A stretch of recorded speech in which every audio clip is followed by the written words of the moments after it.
In this video, we're going to look at Coulomb's law, specifically stopping a beam of electrons. So in this diagram, I have a blue region of space that contains an electric field, 100 newtons per coulomb pointing to the right, and into it, I fire a beam of electrons, and each electron has 5 times 10 to the minus 20 joules of energy. That's kinetic energy. And I ask, how far does the beam of electrons travel into the region of electric field?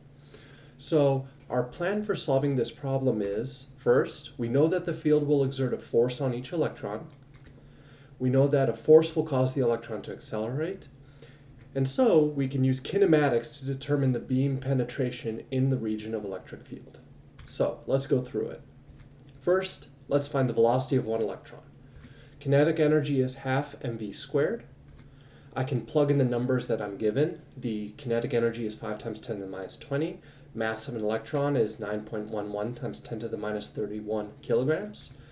I solve for v squared, and finally I know the velocity is 331,315 meters per second.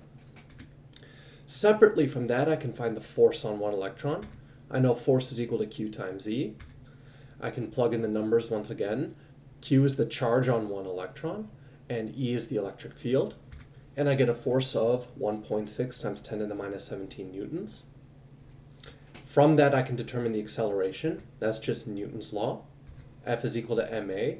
So I plug in the force that I found, along with the mass of the electron again, and I get acceleration is equal to 1.76 times 10 to the 13 meters per second squared. And so now I can take all of that information and figure out the distance traveled into the region of electric field. So you can use any kinematics equations you want. I've decided to use v final squared equals v original squared plus 2a times change in x. We know that the final velocity of the electron is 0 because we expect it to travel into the region of electric field, slow down, and eventually stop.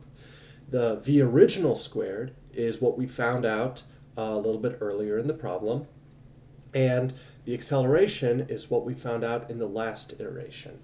So notice that it is VO squared minus 2 times 1.76 times change in x, right? And the reason we have the minus sign there is because, remember, your acceleration and your propagation into the region of electric field point in opposite directions. So we have to be very careful with our sign. So doing a little bit of math, I get change in x is equal to 0.003118 meters, or change in x is equal to 3.118 millimeters. That means this beam of electrons will travel about 3.1 millimeters into this region of electric field. So a few final thoughts. Notice here in this problem we combine Newton's laws, Coulomb's laws, kinematics all in one place. It's a very rich problem in terms of the topics it covers. My question to you is, how would this setup change if I was trying to stop a beam of protons instead of electrons? Imagine the protons had the same kinetic energy.